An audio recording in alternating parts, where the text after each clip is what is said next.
Kathleen Fitzpatrick is Interim Associate Dean for Research and Graduate Studies and Professor of English at Michigan State University. Across her career, her work has focused on building resilient, sustainable scholarly communities and transforming their processes of communication to foreground connection, conversation, and collaboration. So absolutely appropriate to have you here at the Humanities Center to present your ideas. Dr. Fitzpatrick is the author of 3 previous books. The first one is Generous Thinking, A Radical Approach to Saving the University, it wasn't the first one, but it came out with Hopkins in 2019.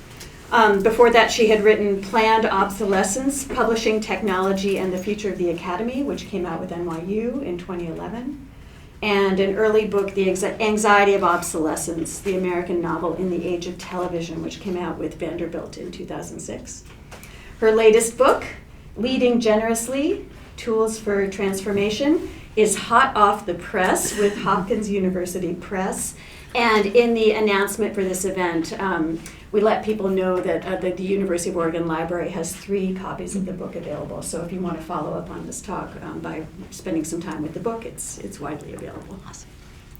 Dr. Fitzpatrick is also the project director at Knowledge Commons, which is an open access, open source network serving nearly 50,000 scholars and practitioners across the humanities and around the world, some of them based right here. Prior to her appointment as interim associate dean, she was director of DH at MSU and a founding director of Mesh Research, a lab focused on the future of digital scholarly communication. As I mentioned before, just on a personal note, I have had the opportunity to listen to a number of Dr. Fitzpatrick's public lectures, which are easily found on YouTube. I highly recommend them. And one thing that impressed me especially is her talent and skill for generating such thoughtful conversations. So I'm going to end my own remarks here and open the floor to you. But welcome and thank you for joining us. Thank you so much. And I'm really delighted to get to be here and to get to talk with all of you a little bit about this new book, which has been out for about 3 weeks now, and which is always really exciting to get to share a little bit of. Not only do you have 3 copies in the library, but I have been told by the press they're doing an audiobook of this.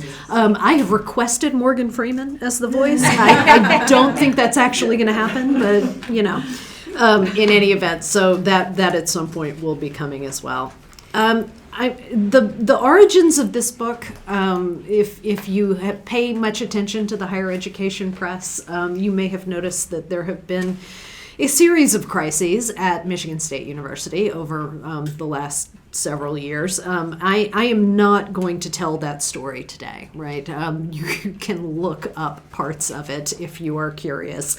But we'll just note that in the 7 years that I've worked there, MSU has had 6 presidents and 4 provosts, and we are now searching for our 5th.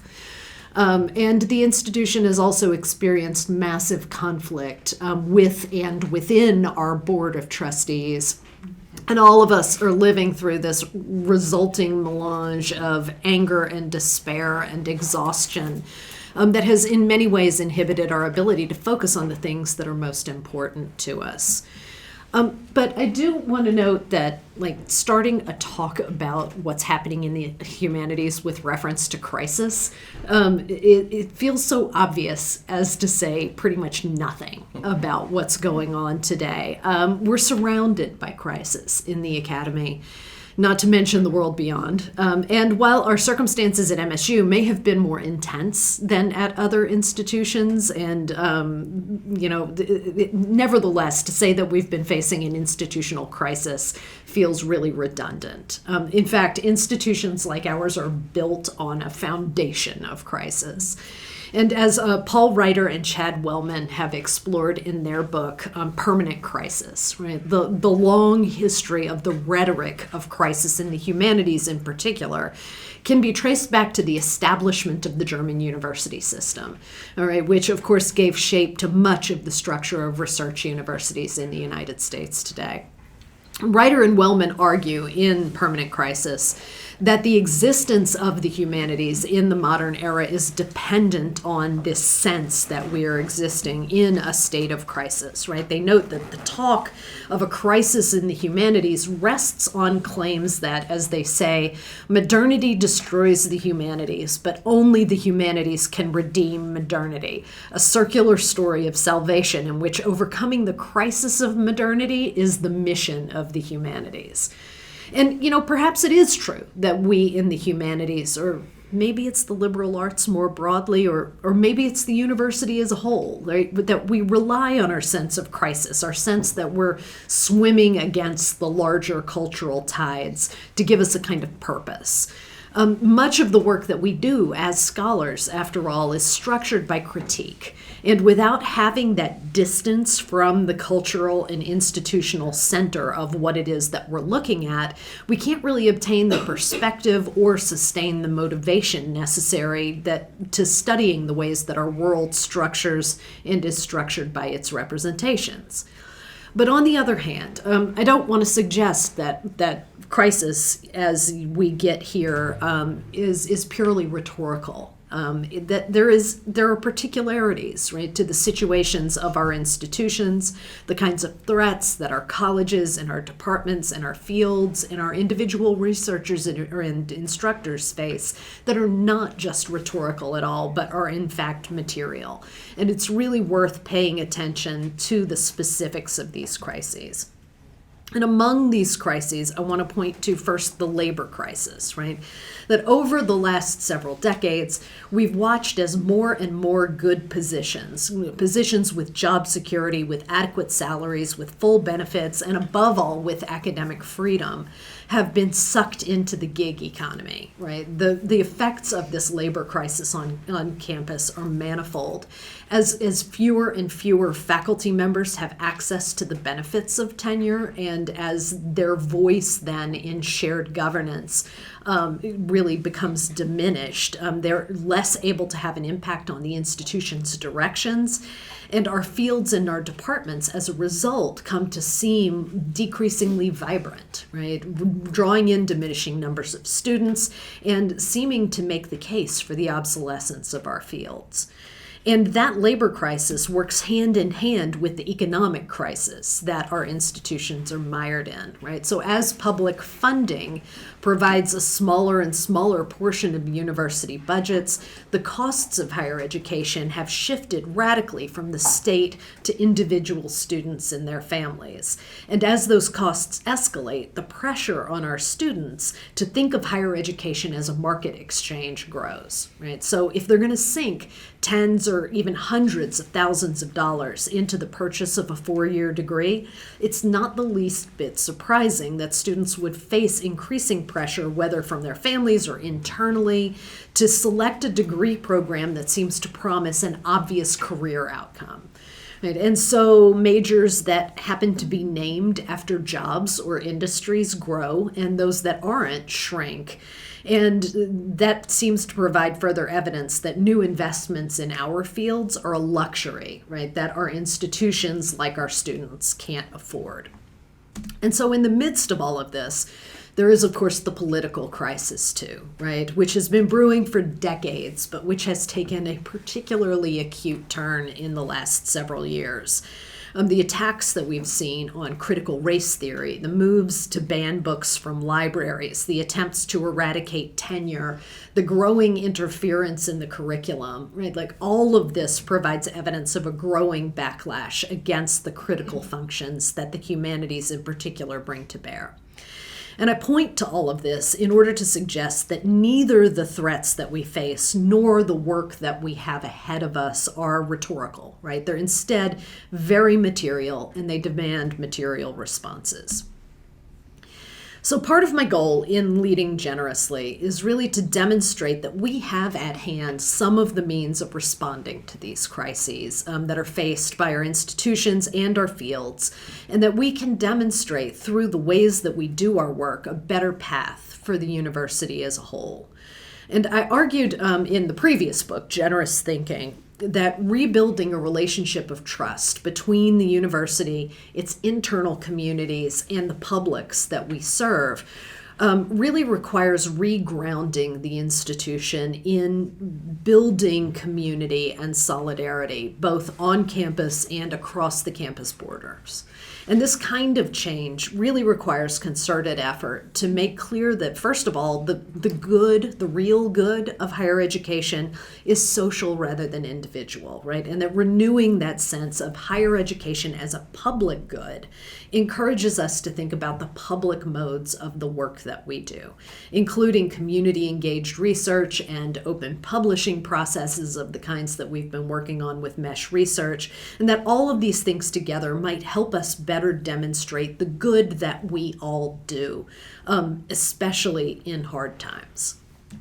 But embracing these open and community-oriented ways of working requires deep institutional change within our universities in order to ensure that the work that we're engaging in is adequately valued and supported.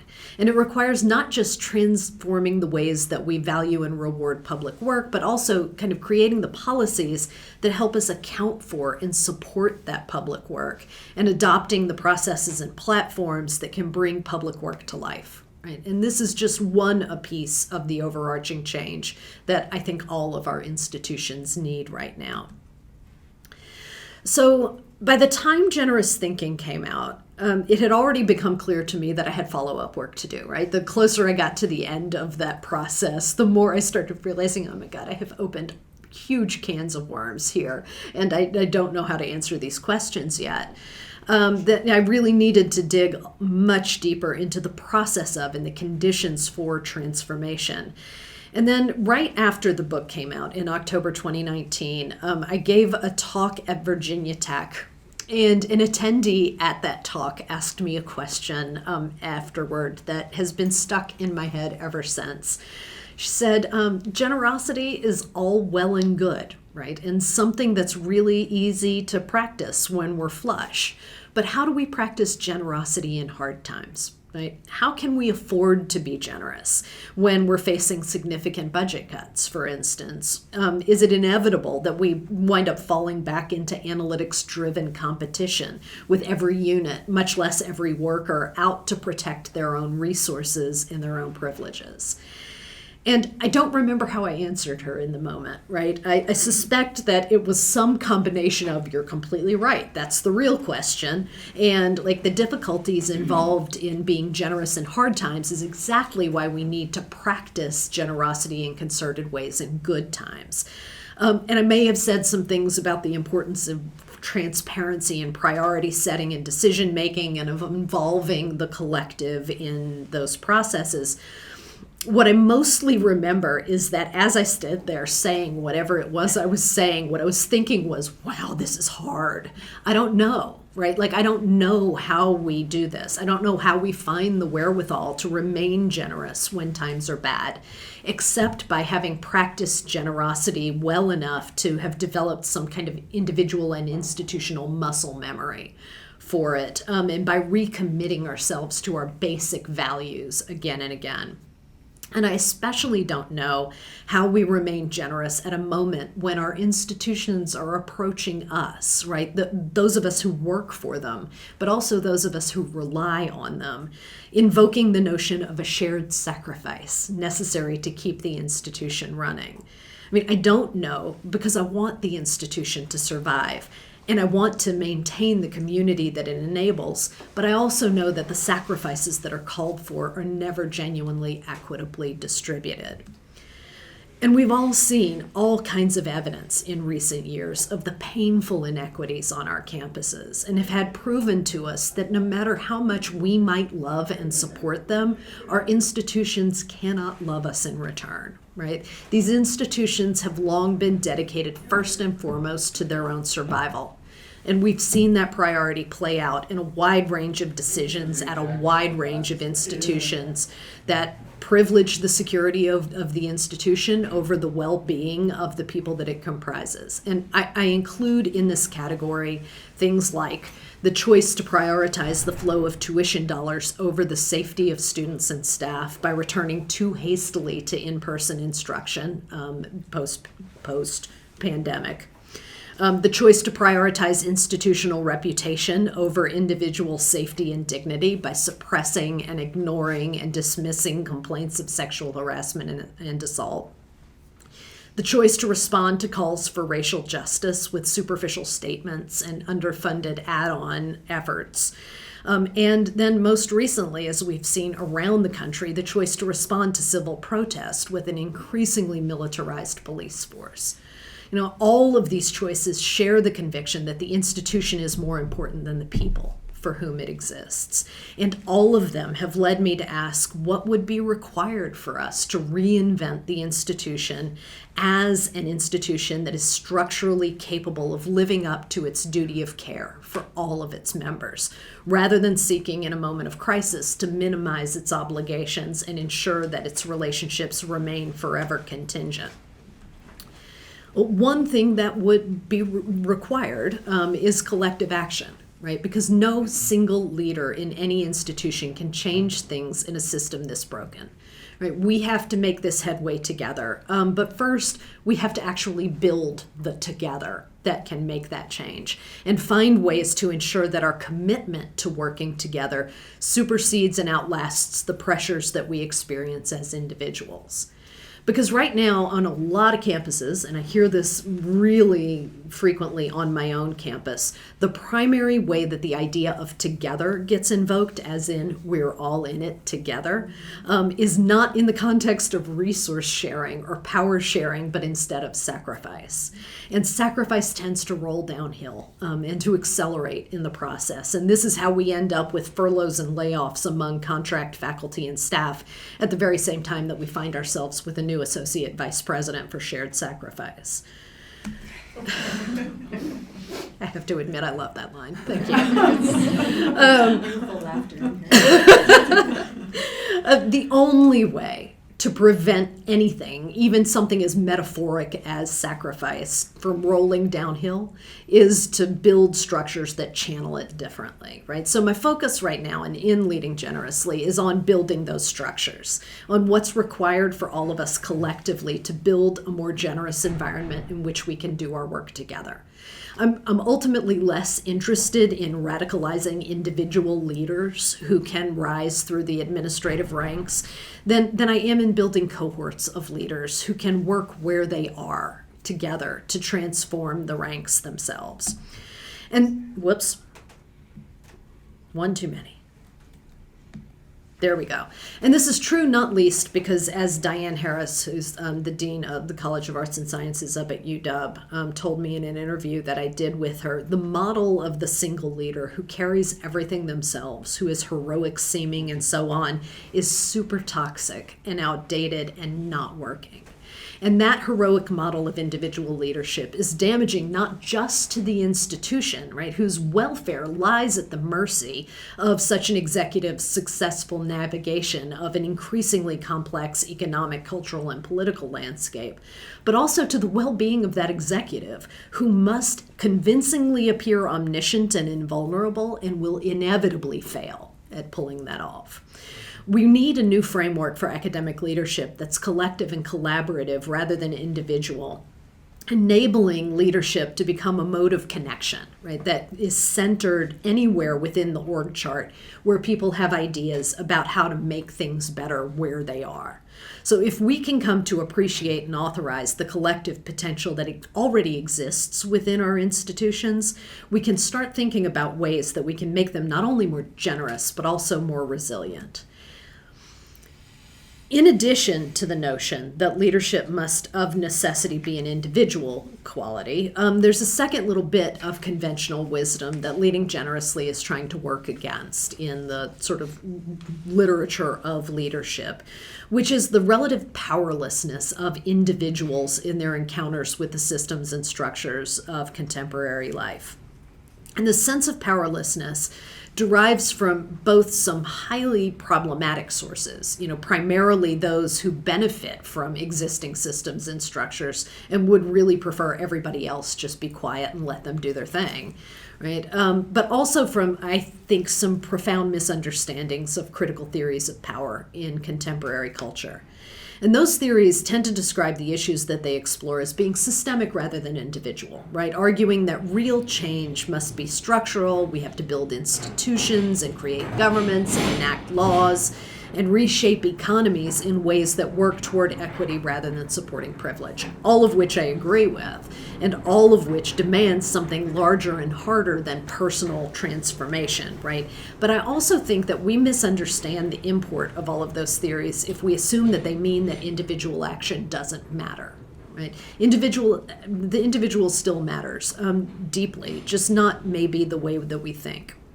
So when I argue that the complicated process of culture change can begin anywhere within the org chart, that any person and not just that uniquely heroic leader at the top of the pyramid can be a change agent, I don't mean to suggest that the problems that we face originate with individual behavior or that any individual person's change of heart can change the world. But if our goals include building institutions that are structurally capable of supporting and facilitating the work of becoming better communities and creating a better world, individuals have to find a way to become empowered, right? Because the institutions we have today aren't going to transform themselves, right? So it's a matter of where we locate agency, of who has the ability to make significant change. And if we understand power as residing in those structures and systems that govern our lives, or as the unique privilege of those with rank and status within those structures and systems, there's little agency left to the rest of us. And it's certainly true that the problems that we face are enormous and that one person without structural authority can't do much to change the world, but groups of people can.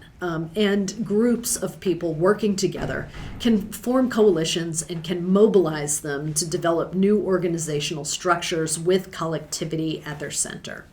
So building those coalitions begins with the energy of individuals who decide to put their agency together to work in solidarity with others. And that decision is a big one, right? Making the choice to collaborate and to build solidarity. And it often requires overcoming a great deal of resistance, both internal and external. In our own case, many so-called permanent faculty, which is a phrase that I love because who among us is really permanent? But okay. So-called permanent faculty on campus don't really necessarily consider themselves to be responsible for their institutions, in no small part because the institution isn't our primary point of identification. We're encouraged because of the ways research universities in particular are structured to think of ourselves as free agents of a sort, more accountable to our fields than to our colleagues down the hall or, God forbid, the next building over.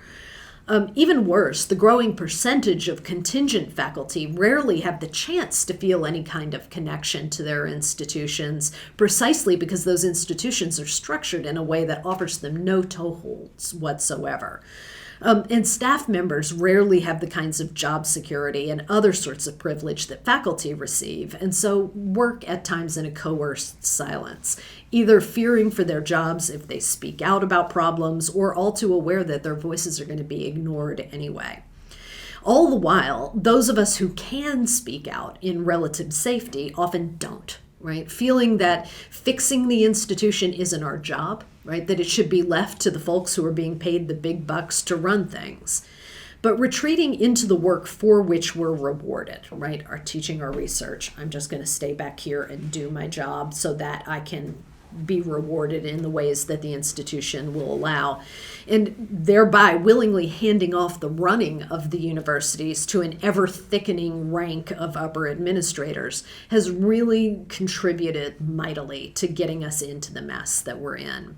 And the longer I stare at it, the more I have come to believe that we collectively not only have the ability, but actually the responsibility to step forward, to take action, and to demonstrate that not only do we belong to the institution, but that the institution belongs to us.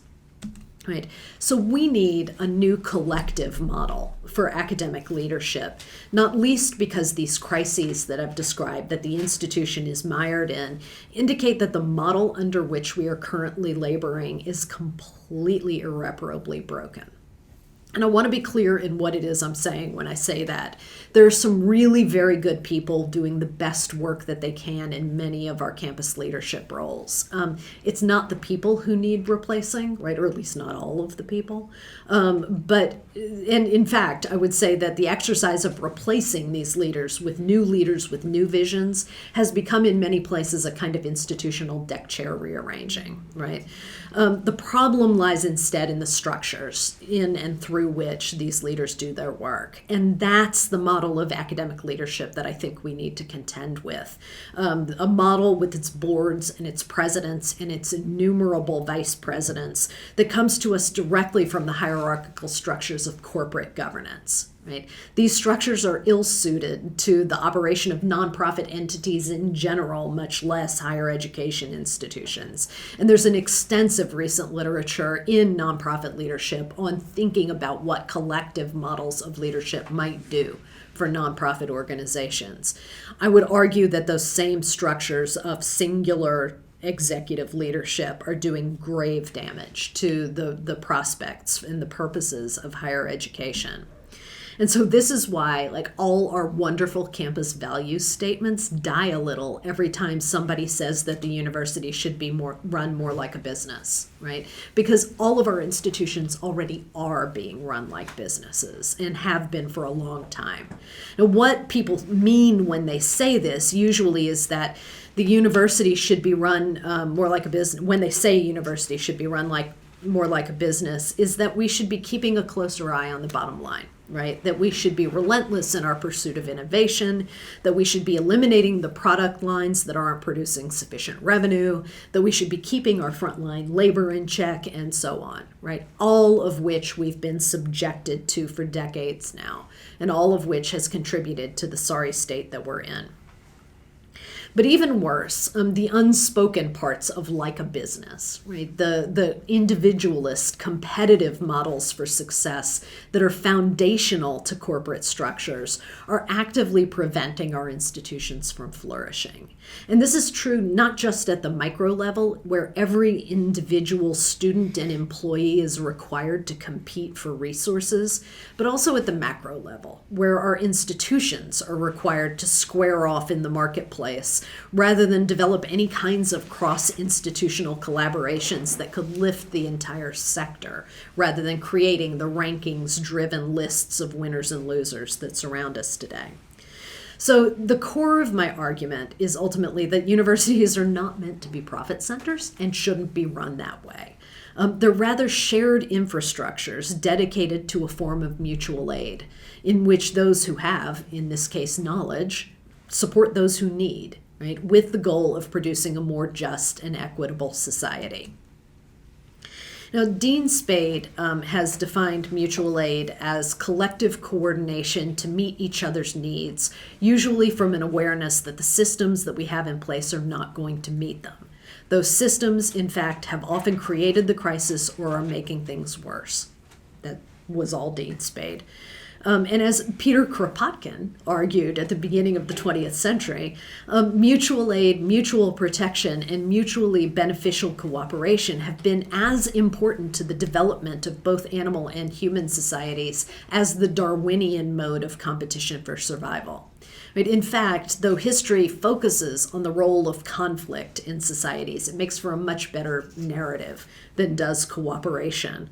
Kropotkin indicates the significance of mutual aid for our very subjects of study, noting that the practice of mutual aid and its successive developments have created the very conditions of society life in which man was enabled to develop his arts knowledge and intelligence, and that the periods when institutions based on the mutual aid tendency took their greatest development were also the periods of the greatest progress in arts, industry, and science. Right? So the development of all of the forms of knowledge that are studied across our campuses required mutual aid, and they still require mutual aid for us to continue that work.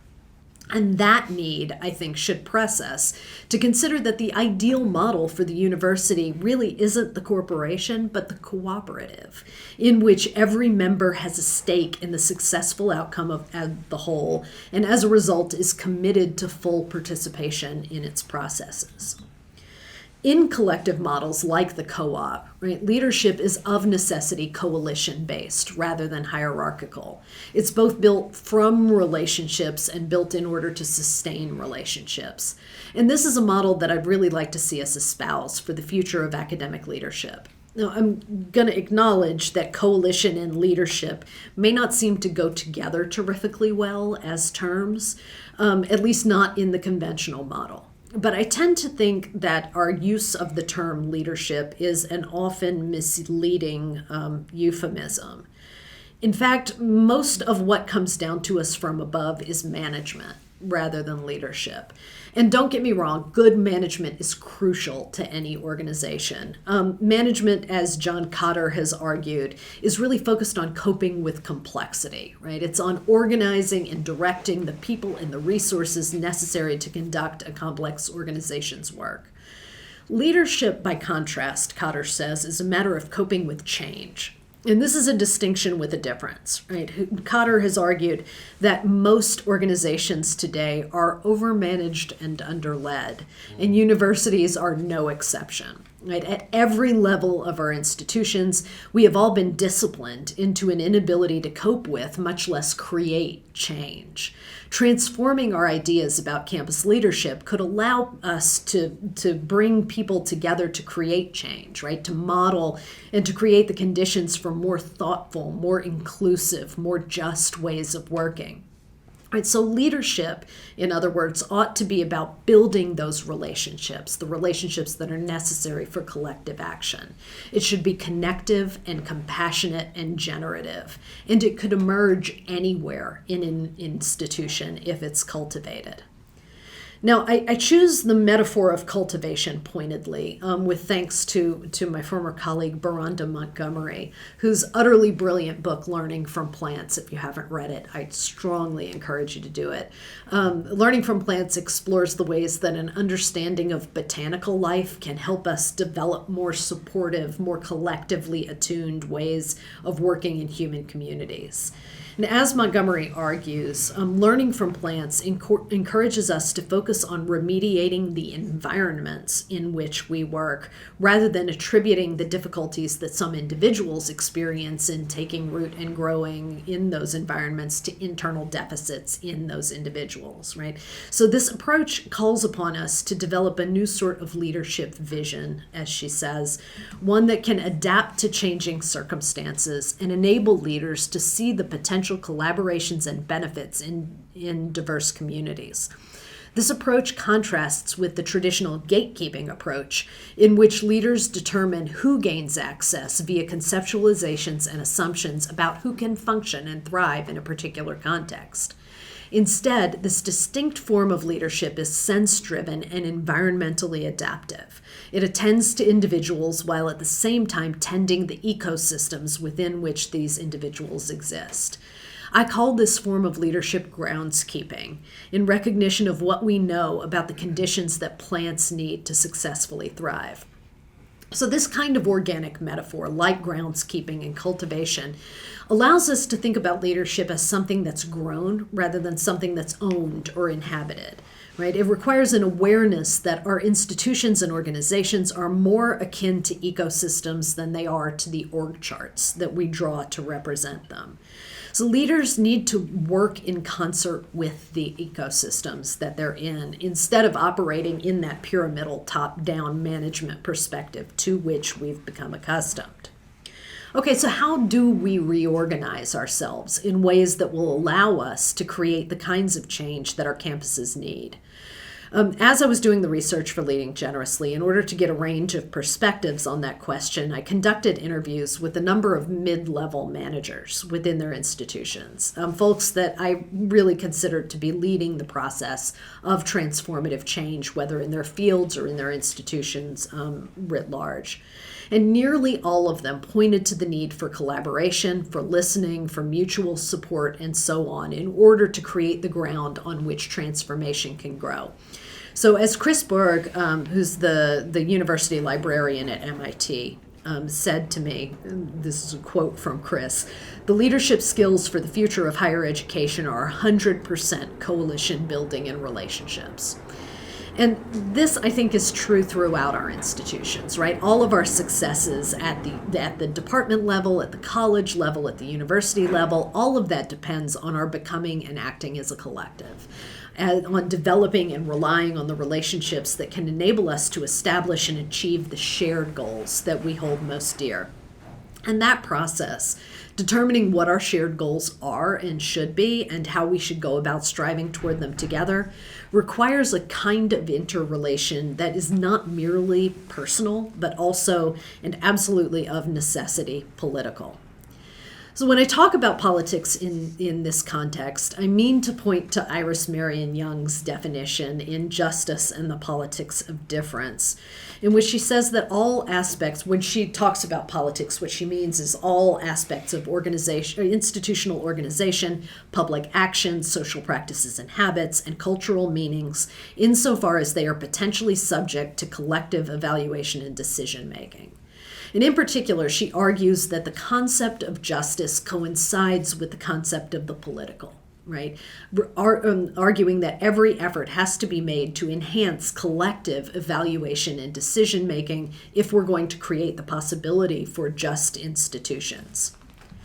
Now, in most colleges and universities in the U.S., the potential for collective evaluation and decision-making is contained within the structures of shared governance. And these bodies, including a wide range of working groups and committees and senates and so forth, serve to gather faculty and in some cases staff opinions and perspectives on many questions concerning the operation of the institution. And on a few such questions, like the curriculum, right, those bodies exercise a kind of ownership, and the decisions issuing from them have the mark of authority. But on many campuses and on many issues, faculty and staff governance is advisory at best, right? Votes are taken and decisions are made and they're communicated to the administration, and that's it, right? The administration has the freedom to take those resolutions up and act upon them or to ignore them at will. And as a result, the collective deliberation and decision-making bodies on many campuses have become less political in Young's sense than bureaucratic, right? Functioning in order to function rather than bearing the potential for change within them. So Young says that bureaucracies are distinguished from other forms of social organization in operating according to impersonal rules that apply in the same way to all cases. And she goes on to note that bureaucracy, as we experience it at the level of the state, was developed in order to replace individual sovereignty and its less rational whims with the rule of law. And similarly, the principles and processes of shared governance on campus have developed as an attempt to mitigate the unjust imposition of an individual administrator's opinions on faculty and staff functions. But an over-reliance on and even subjugation to those principles and processes runs the risk of making the bureaucracies through which we operate seem politically neutral and eternal and unchangeable. As Young points out, the values of bureaucratic organization indicate that decisions should be made according to merit. And while the reliance on merit in bureaucracy is, she notes, among the most important positive developments in the history of social organization, what's missing from all of that is a deep engagement with and debate concerning the meaning and determination of merit itself, right? Our institutions have devised metrics and processes that allow us to believe that merit is a quantifiable thing that we can assess outside the realm of the political. But merit as a category is always and inevitably ideological, right? Providing a common sense explanation that transforms highly contingent relations of domination into something that's apparently natural. So as Young argues, the rules and policies of any institution serve particular ends, embody particular values and meanings, and have identifiable consequences for the actions and situations of the persons within or related to those institutions. All of these things are open to challenge, and politics is the process of struggle and deliberation about such rules and policies, the ends they serve, and the values they embody. The ideology of merit seeks to depoliticize the establishment of criteria and standards for allocating positions and awarding benefits. And that kind of depoliticization sounds like a good thing, right? Making the awarding of benefits as objective a process as possible, right up until we remember that the individual people involved in defining and implementing those processes are not and can never be objective. Right? We're all inescapably subjective, bringing our own experiences and perspectives to everything that we judge.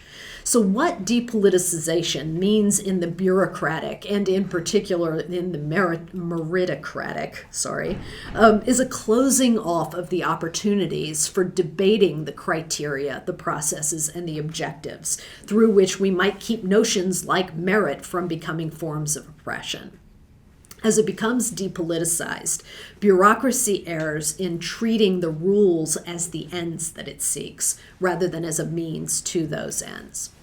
And so, as an example of this, I'm going to talk for just a second about peer review. I've written extensively about this elsewhere, so I'm not going to rehash all of this. But the key bit that I want to point to is the role that anonymity serves in the peer review process. Anonymizing the submissions that undergo peer review for publication began as a means of mitigating the influence of reviewer bias that was based on the identity of the author. And the goal was admirable, and its success has really been appreciable, right? Enabling the work of marginalized scholars to gain purchase in the highest levels of academic discourse. But what anonymity did not do and cannot do is eliminate bias, right? Which will always find ways to creep back in around the edges as, for instance, critiques of subject matter or methodology or cited sources, all of which become proxies for status based on identity and end up serving as ostensibly neutral means of reinforcing hierarchies within fields. So again, the intent of these rules and processes is admirable, but they can never provide for the fullness of justice, precisely because they're treated as if they're sources of objectivity, when they are always designed and implemented by individuals with specific subjectivities. Moreover, trying to change the rules and the procedures to make them more objective is laudable, but it can't help but introduce new areas in which objectivity is in question. Ultimately, as Young argues, the goal has to be not to exclude subjectivity or personal values from decision-making, but rather to make that subjectivity and those personal values fully part of the decision-making process itself. And she notes that these values are inevitably and properly part of what decision-making is all about. So in the case of peer review, what if instead of trying to make the process more and more bias-free, instead we embraced its political nature, tried to make it more transparent and participatory, and asked authors and reviewers to surface and contend with their values as part of the process? Similarly, we could talk about the ways that tenure and promotion policies are implemented. I mean, these structures have been designed to protect candidates from the personal whims or animus of administrators as cases move through the approval hierarchy, and yet that bureaucracy has the potential to interfere with justice in its requirement that all cases be treated identically. Right? As Young notes of the gap between bureaucracy and the truly democratic collective action, she says that decisions and actions will be evaluated less according to whether they are right or just than according to their legal validity. That is, whether they are consistent with the rules and follow the appropriate procedures. And you can see this in all of the institutions that I've worked with. The only grounds for appeal of a tenure denial are about whether the process was enacted according to the way that it's written, not about whether the process as constituted was capable of producing a just result. So changing processes like peer review or tenure and promotion in order to surface rather than avoid subjective bias, it would be reasonable to argue, would make those processes political. And yet I think it's clear to just about everybody who has ever been through such a process that those decisions and processes have always been political and will always remain political, and that's not in and of itself a bad thing. I think we need to work more not to remove politics from the ways that we engage with one another on campus, but rather to create an environment in which we can embrace politics, rendering all of us able to participate wholly and fully and with the most open and honest intent in the processes through which our lives are inevitably structured. So what does this all have to do with leadership? If management, as Cotter argued, is focused on coping with complexity, right, on ensuring that the optimal functioning of entangled structures and organizations, we might begin to sense the relationship between management and bureaucracy. Establishing rules and processes, ensuring that they're followed, remediating them when they fail, all of that requires careful management. And again, good management remains important, as anybody who has worked for a bad manager can attest. But if management is about ensuring that things get done with maximum efficiency, it's also about minimizing everything that can interfere with that efficiency, including and perhaps especially dissent. Right? Management is in this sense necessarily depoliticizing. It requires foreclosing debate and smoothing the way for prescribed action. And this is one reason why the good management that's necessary for making the status quo function often can't contend with change. Right? When an organization tries to manage change, it too often ends up with a manufactured consent that squelches the political and moves decision-making outside the realm of debate. If leadership, on the other hand, as Cotter contrasts it with management, focuses on coping with change, good leadership must of necessity be political at heart. Right? Leadership requires embracing and facilitating the kinds of open debate and dissent and even struggle necessary for making the best possible decisions about what an organization should do and how it should do it. Leadership requires making room for the broadest possible participation in decision-making, and it requires developing the relationships and the coalitions necessary to ensure that the resulting decisions are understood and embraced. Leadership is about creating the conditions necessary for the many people within an organization to contribute to and to feel ownership of the organization's future. And so the path to developing more generous forms of academic leadership, I would argue, leads directly through politics, right? Through political organizing, through coalition building, through solidarity. Our institutions, our fields, and our colleagues have suffered enormously under the competitive corporate regimes to which we've been subjected. And if there's going to be change, it's not going to come from above, right? It has to be led by us, all of us. Not that we need more administrators to rise out of the faculty or something like that, but rather that the faculty might begin to model new cooperative structures that can serve as starting points for the radical rethinking of academic hierarchies. If we can work collectively, we have the potential to create alternatives to the failed model of individualist academic leadership and its basis in the principles of the corporate economy. We can work together to develop properly politicized cultures of mutual aid based on collective action within our departments.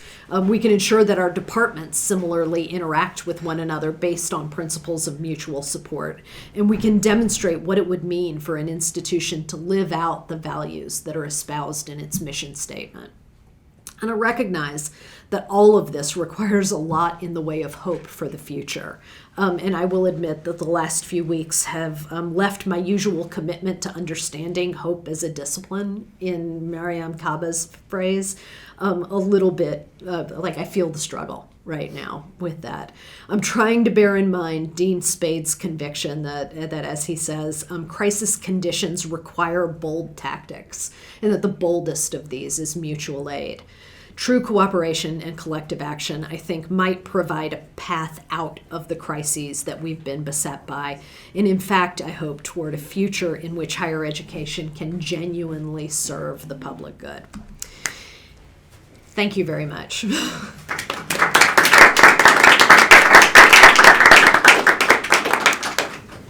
Thank you for your comments. Do you want to, I'm sure that many thoughts and responses were stirred up. Or do you want to manage your own questions? I am happy to do that. Okay. Yeah, you bet.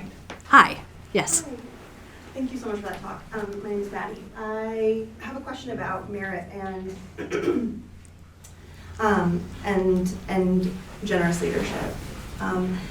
But for context, I think you mentioned that the folks who are in relative safety don't always speak. So for context, I'm a relatively recently tenured associate professor in a room full of a lot of people who are my bosses. Yeah. And my union is currently bargaining with the administration over the large bulk of what remains to be bargained is the balance of merit versus across the board pay. Right. And my sense from the messaging on all sides is that everyone feels quite powerless to move. Yeah. My question is what generous leadership looks like in where power lies, where you said agency. Yeah. Where is the agency and where are the vectors for the generous leadership that you're talking about in that kind of Absolutely. conversation? It's a really great question. And I think one of the key bits for determining where agency lies is really in looking at where each of us sits and the kinds of things that we, like the kinds of things we can't control, the kinds of things we can control, right? In a unionized environment, there are documents that get created that ultimately will define relationships and how things like, as you say, the balance between merit and across the board raises get determined. And those folks who are actively involved with the union have agency in participating in that collective bargaining process, which is long and hard and often performative. On both sides, right? That it requires that performance in order to be able to come to any kind of agreement, insofar as agreement can be reached. It is a difficult process, and it is exactly the kind of politics that I'm talking about that needs't be engaged in as broadly and as deeply and as thoroughly as possible in order to reach anything that looks like a just outcome. My campus is different in that pretty much everyone on campus is unionized except for the tenure system faculty. The tenure system faculty have never been unionized. There is a drive right now to unionize that faculty, but like the graduate students, the staff, the fixed term faculty, all are unionized. The problem is they're all separate unions, right? And so there is the ability for a bit of a game of divide and conquer to happen in those union negotiations. During COVID, it finally occurred to the tenure system faculty that they weren't at the table, right? And so couldn't participate in these processes. And in fact, were used as a sort of cudgel against the unions as they were attempting to negotiate. This was all, of course, negotiating salary cuts and benefit cuts that were happening in the wake of COVID. Because all of the unions were told that the tenure system faculty had accepted a cut of X percent, and so all the unions had to accept at least that much too. The faculty hadn't accepted anything, right? We were informed. And so finally realized that we were being weaponized against the other folks on campus who were working in solidarity with one another to attempt to preserve their positions. So there is now this unionization effort that's happening. But so that's big and structural and institutional and requires a lot of work and a lot of organizing and a lot of time to really make substantial changes. Locally, the kinds of things that can happen are like this. My own department, the English department, at some point during COVID, had a conversation about our merit review process. We've got a committee within the department that reviews all the faculty dossiers every year and makes recommendations, ranks everybody in order, and who's got the most merit and who's got the least merit, and everybody is upset with this result every year, right? Except perhaps the one or two people at the top who love it. And we were talking about whether there should be some changes to the formula between, like, here's how much goes across the board, and here's how much gets determined by merit, and here's how much gets held back for the chair to make special kind of arrangements and so forth. And at one point, a new colleague of ours, who's a full professor in the department who had recently joined us, kind of raised his hand in this conversation and said, "How much money are we talking about here?" And you're like, "Well, it's this percentage." She's like, "Yeah, no, that's not what I mean. I mean, like, dollars. How much does this come down to?" And somebody finally said, "Well, I mean, it ultimately ends up somewhere between $500 and $1,000 a year per person." He's like, "Why are we fighting about this? Divide it up equally. You know, we all have merit in different ways." And there's this long pause. And it didn't happen right away. It took a couple of years of, like, kind of gradually inching toward that. But the department made that determination that we've gotten rid of the categories of, like, lots of merit, some merit, no merit, and are just, it's like merit. You have it. Or, like, if you're really, really, really not doing your job, maybe you don't. But that's a very serious determination. And right now, everybody gets the same raise because of that. So, like, a department can do that because the department is in control of that process, and the department chair is in control of those recommendations. And so what I'm really focusing on in this whole, like, leadership can happen anywhere, is for those kinds of small groups of faculty to come together, or staff in an office, or, you know, whomever on campus, to say, we have control of this little bit of our work life, and we can rewrite this document to make it less awful for all of us. And that, I think, can then model for other units that go, hey, they fixed that problem. Maybe we should fix it that way too, and allow that change to ripple out, right? I'm hearing the Pollyanna in me as I say that. I believe we tried to do that. Yeah. We were told we could not do that. Because we did that at my previous department at my old university. Yeah. Would love to encourage a hard look at the documents that say that you can't do that. Cool. Yeah. But yeah, it's and I recognize that there are restrictions and structures that prevent certain kinds of actions from being taken. And that's the point at which things really do need to be escalated to folks with positional leadership who can make the argument that some deeper, more systemic change has to happen throughout an institution. I understand you have a new provost of very good will, and hopefully some good change will come of that. Thank you. Did you have a question? Thanks for the talk. It was, at the beginning, you pointed to crises, several of them, crises of authority, legitimacy, trust, not just within, but outside of academia. And I'm curious, I wonder if you could connect the dots for me, because I didn't quite see the link between the kind of collective, generous leadership that you're talking about, and then resolving those crises outside. Yeah. So is there, yeah. Could you maybe point to an example of how that might work?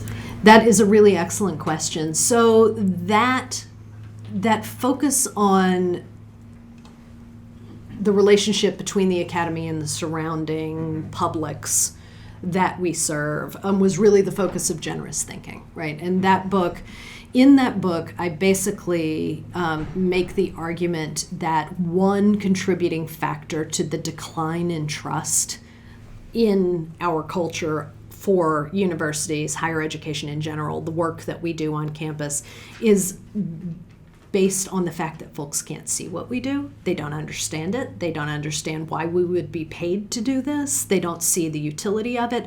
All they see is that this institution is supposed to be producing credentials for their kids so that the kids can go on to get good jobs. And we're charging them more and more for those credentials, and the job market is getting worse and worse. And so isn't that all our fault?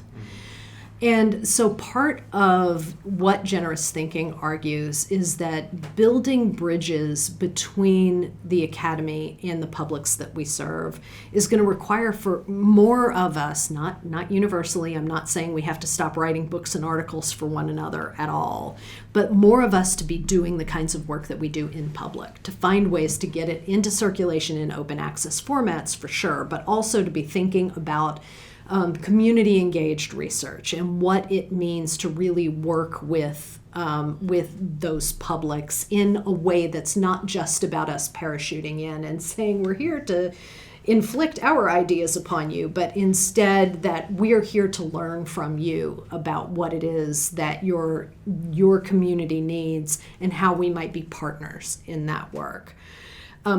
Building that kind of bridge between the university and its communities, I think, could go a long way to building trusting relationships.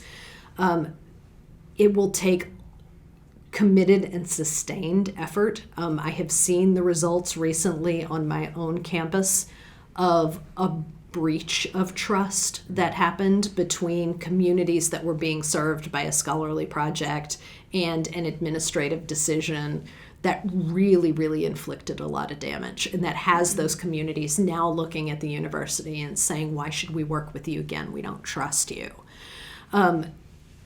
In this political environment, finding ways to ensure that we are acting in good faith with the communities that we're working with, that we're able to include them as part of the university. You know, I mean, I was poking at the University of Oregon's website and seeing that part of the website that sort of says "We are Oregon," which is very much the model of like the Wisconsin idea, right? The borders of the university and the borders of the state should be one and the same. And that idea that the university, like, not only does the university belong to the state, but like everyone in the state has a stake in the success of the university is really necessary to reinforce and to build in order to build the kind of support for the institution that might allow it to find its way out of some of these crises. So the turn then from generous thinking and that argument into leading generously and this whole argument about the nature of academic leadership is like, okay, well, that's all well and good to talk about building these relationships, but our institution structurally can't sustain them because of all of these problems. How do we fix the institutional structure in order to make all of that work of building trusting community possible? So there's the link. You grapple with the disjuncture and temporalities here, because when you're operating, and I'm a dean in the College of Design here at the University of Oregon, I love my job. And some of the most rewarding parts of my job are when I get to slow down with people. Yes. And crisis mode is not slowing down. No. Everything's hitting you as urgent. Yes. Right? And, when you talked about sort of disruptions and being open to that, I think that's all well and important, but sometimes those disruptions produce a kind of prevailing sense of urgency that you can't escape from on campus too. Yeah. And I'm just sort of thinking the climate on higher ed campuses over the last year. Yeah. And it was just everyone was living in this sort of sense of urgency. Yeah. Especially those that were closer to some of those issues. And so, I'm just sort of curious, like how you see navigating those two very different temporalities. Yeah. I understand the spatial side of it. Yeah. The space for resources, the institution as a space and a community that right. sort of occupies and also builds that space. But there's this other temporal question that sort of brings us to life as generous human beings, not just as leaders, just as generous human beings. And part of that leadership is trying to massage the generosity in everybody else as well as yourself. Yes. So that we can all nourish one another. Yes. While we're working together. Yeah, I mean, there is something about those crisis moments and the perception that a decision needs to be made now, immediately, right now, because you've got a donor on the line who is called to complain about something big, and like you have to take action or somebody's going to be upset. And I in those moments, the ability to slow down and to really think through the decision can be very, very challenging. And I think that a lot of the institutions in the U.S. that we've seen make profound missteps with respect to student protest on campus in the last year have happened through rushed decisions based on, I don't know, the federal level regulations about like anti-Semitism on campus and the concerns. Sorry, I'm about to choke here. The concerns that many donors have with a lot of positional power within and around the institution have expressed. Thank you. This is the one place where I'm gonna like brag a little bit about my institution and how it handled this particular moment. In the spring, late spring, coming up right on graduation, there was an encampment set up on one part of our campus, which is non-ironically referred to as People's Park. And so the students had set up there. And there was this moment of panic because we were seeing from other campuses, police forces moving in, and our institution has not had a history of making good decisions about this kind of thing. But we have a new president, and somehow or another, he had the wherewithal to slow down, to consult with the people that he needed to consult with, to look at the relevant policies, and then to go out and actually have a conversation, the president, with the leaders of the student protest and say, we have a policy right here that says there's no camping allowed on our campus except by permit. Here is the form for a permit. If you were to fill out this form, you would have permission. And that was it. They filled out the form, they had permission, and everything just calmed way the heck down. And that sense of being able to say, I see your protest and I value what it is that you're doing, and I want to create the conditions in which we can have a respectful conversation on both sides about what's going on here, is so hard to do in the heat of the moment. And it was really what was required. And everything has calmed down there. There has since arisen a situation on our campus that went very poorly, and it was precisely because the administrator involved in making the decision that was made did not consult with the people who needed to be consulted with, made a decision without really slowing down and asking people, what would it mean for me to do X? And not finding that out. And it produced predictably terrible results. So, we feel, and there is a tremendous amount of urgency on all of our campuses to do these things. And boy, do I feel you about the pressures of time. I have none of it, right? I don't have time to do the thing that somebody just asked me to do in a meeting because I'm jumping to the next meeting always. But figuring out how we can carve out that time to say, it's in that Eisenhower matrix, I'm too focused on the urgent right now and really need to shift my attention to the important and slow down enough to figure out what the truly important decision to be made here is and how we might make it in a way that fosters collectivity rather than divides.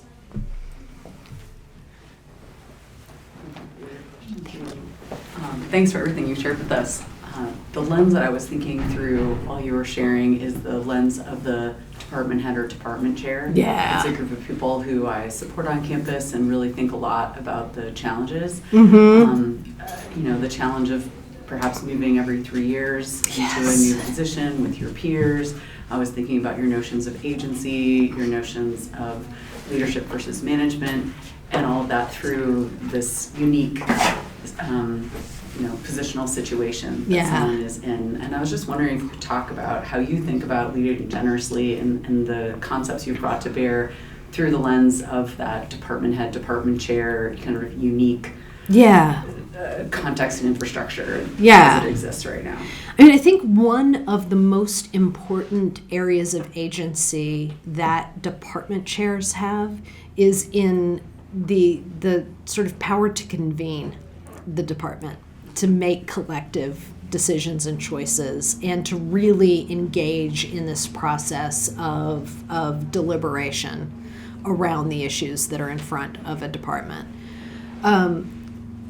That process can be super challenging because frequently there are departments with very senior faculty who may be very research active and may have a whole lot of grants and a whole lot of resources coming their way, who can, in thinking about in the university as a business model, have more power ultimately than the department chair is, right? Like the department chair cannot tell me what to do because I have all this stuff and I'm going to do what I want to do anyway.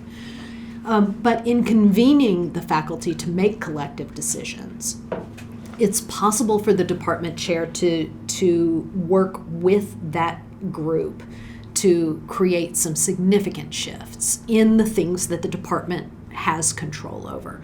So when I first arrived at MSU and I was coming directly into being director of DH, but was also appointed as a faculty member in the English department, and as part of my hiring process was sent the English department's bylaws, and they read like they had been written in 1982.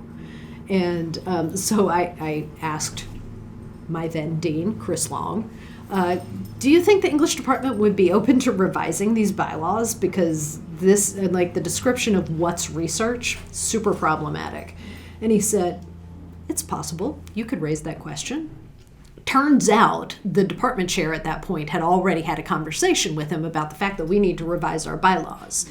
And so when I arrived, our then department chair, Cara Solano, who was really, really brilliant in this process, brought the entire department together, and this was a very fractious department, brought them together and said, like, based on this external review that we had that was in response to some grievances within the department, we have work to do. And so we need to collectively take our entire bylaws apart, including our RPT policy, among other things, and really think about what they should be in the 21st century. So she got everybody into this process and divided everybody up into committees and then subcommittees within those committees. I ended up on the research subcommittee of the RPT committee within this. And we had this process of sitting around with our colleagues and working line by line through these bylaws and saying, what does this mean? You know, under this policy, would so-and-so down the hall have gotten tenure or not? You know, we made some kind of exception somewhere along the way, and really working through toward something that this subcommittee of us could agree on and bring to the RPT committee, and then that committee could bring to the department as a whole. And the department as a whole heard back from every committee, here are the changes that we want to make. We all voted collectively on every single one of these changes, and in the end, we had a revised set of bylaws.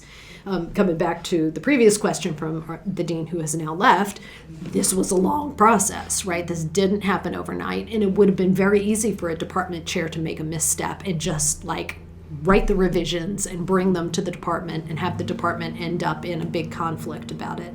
But because it was this ground up process, it took a little bit more time and it took a lot of effort on the part of everybody in the department, but ultimately it produced something that we were all invested in. And that investment was crucial.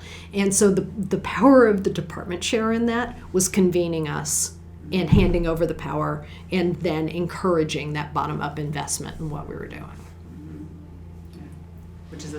which is a skill set. It is a huge skill set, and it needs a particular mindset. It needs a lot of trust in what's going to happen in this room. And it also itself became a process of building trust. Through that work, the department became not totally unfractious, but way more cohesive in our collective understanding of the differences in approach that had produced some of that conflict. You left us with such a cliffhanger, because I think I need to thank everyone and thank you for your time. And yet, boy, do we need to have conversations about rebuilding trust. I think all of us in the room can say that there is so much to say about that. So maybe you'll have to come back. I would love that. That would be fabulous. But in the meantime, thank you for your presentation. Thank everyone for their questions. They were Awesome. terrific. And I hope the conversation can continue